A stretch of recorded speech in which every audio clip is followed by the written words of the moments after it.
Okay, so you're scrolling, right?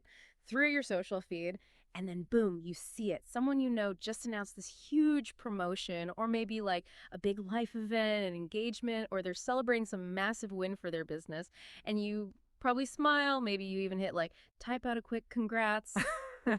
But if we're being really honest with themselves, there's often that little tiny like twist deep down in your gut, that quiet voice inside that kind of whispers, I'm not proud of this, but when you feel that flicker of, well, something you'd rather not admit to feeling.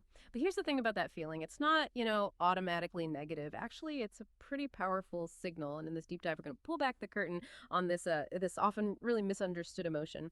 We want to turn it from something you might feel kind of guilty about into a genuine tool for building your emotional intelligence. You've really hit on something crucial there. That feeling, it's one of the most human emotions, isn't it? And it isn't a sign that you're like ungrateful or petty or even insecure necessarily.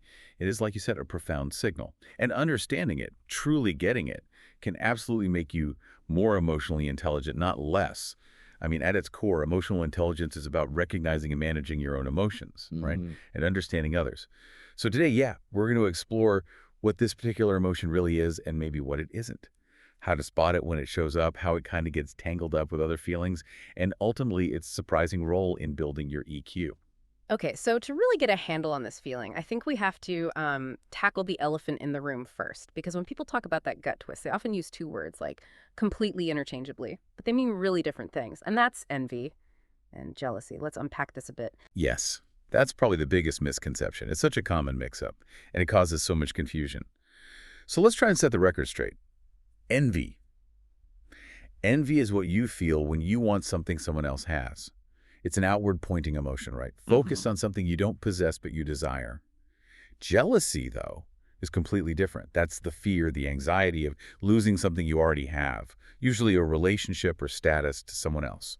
So jealousy points inward, kind of protectively, towards a perceived threat to something you value and currently possess. So, for example, you might envy your friend's amazing new job, Right. but you'd feel jealous if you thought a colleague was trying to take credit for your work and might get your promotion. Wow, okay. That distinction alone feels really clarifying, just separating those two. But still, for so many of us, that gut twist feeling, the envy part, it still feels bad. It feels negative, almost shameful sometimes. So how do we square that with what you just said? That it's not inherently bad.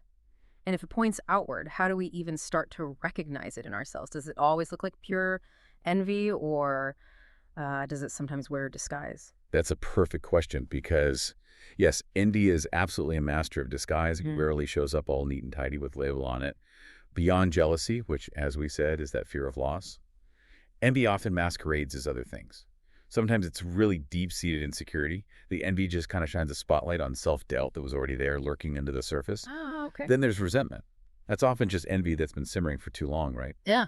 Ignored or unacknowledged until it sours. And shame. Definitely shame.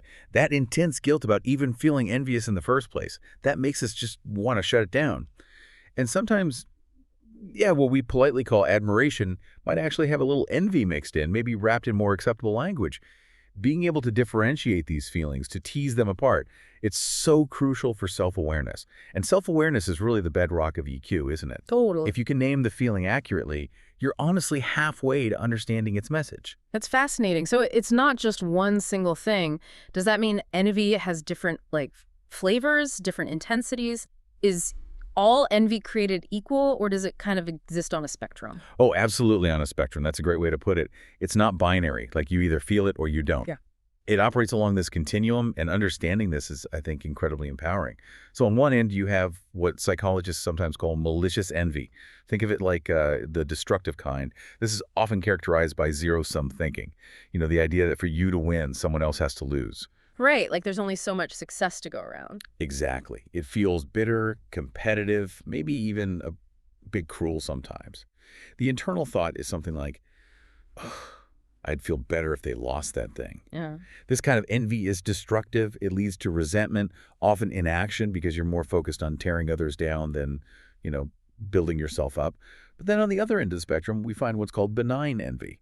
This type is actually motivating. It's self-reflective. Okay, benign, like not harmful. Exactly. The thought process here is more like, wow, I want that too. How can I get there? It points you towards your own goals, your aspirations, not towards grudges. It's constructive. So Mm. imagine seeing someone achieve that career goal you've been dreaming of. Mm-hmm. Malicious envy might make you think, huh, typical, I hope it doesn't last. Mm. But benign envy, that would prompt you to ask, okay, what steps did they take? What can I learn from their journey? How can I start moving down that path myself? Mm. So the critical insight here isn't whether you feel envy, because you probably will at some point. It's how you choose to respond to it. That's the key. That is a huge shift in perspective, especially for something so many of us instinctively try to just like bury or ignore. So, knowing all this, the different types, the spectrum, the disguises it wears, why is truly understanding envy so important for emotional intelligence? How does it actually, serve us? Well, because emotional intelligence, fundamentally, it's about identifying, understanding, and then using your emotions wisely to navigate your life, right?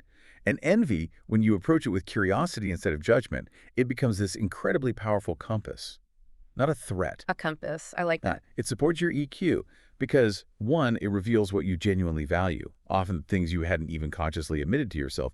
Two, it exposes those hidden self-beliefs, those internal stories like, oh, I could never do that, or that's not for people like me. That might be holding you back without you realizing it. Three, it offers really powerful insights into unmet needs or maybe buried dreams that you've kind of pushed aside over the years.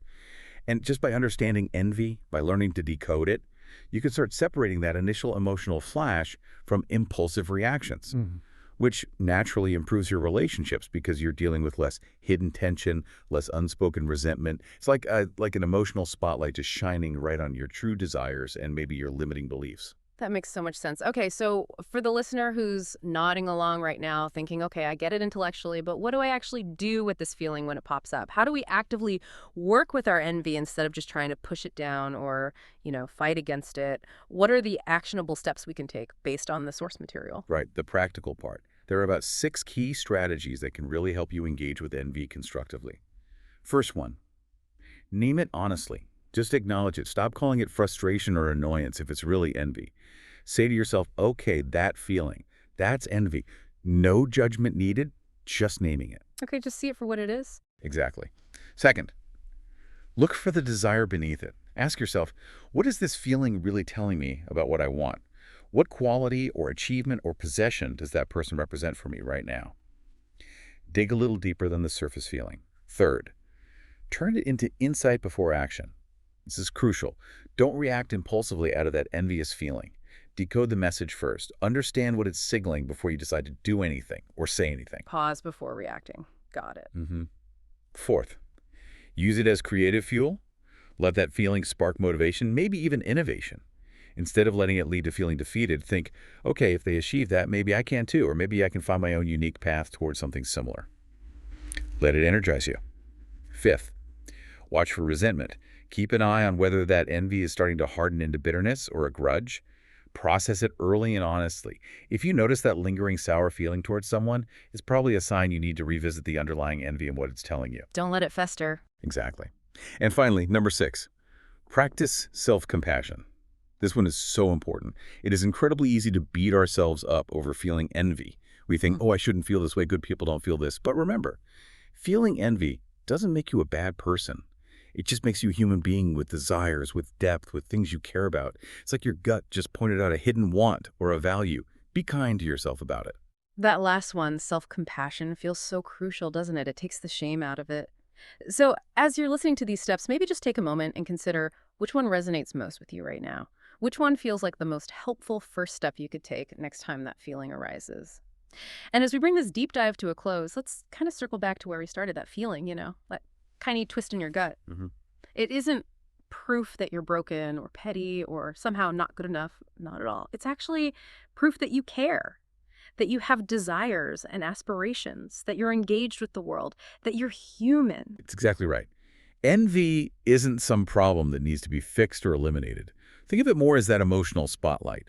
It highlights the things that truly matter to you.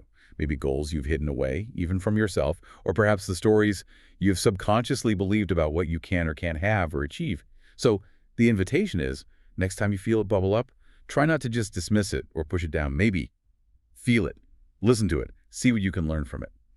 Understanding envy doesn't make you less emotionally intelligent. It does the exact opposite. It actually opens a door to much deeper self-awareness and ultimately to personal growth. So here's a final thought to maybe mull over. If MG truly is a clue, what single hidden desire or maybe buried dream might your most recent twist in the gut be trying to reveal to you?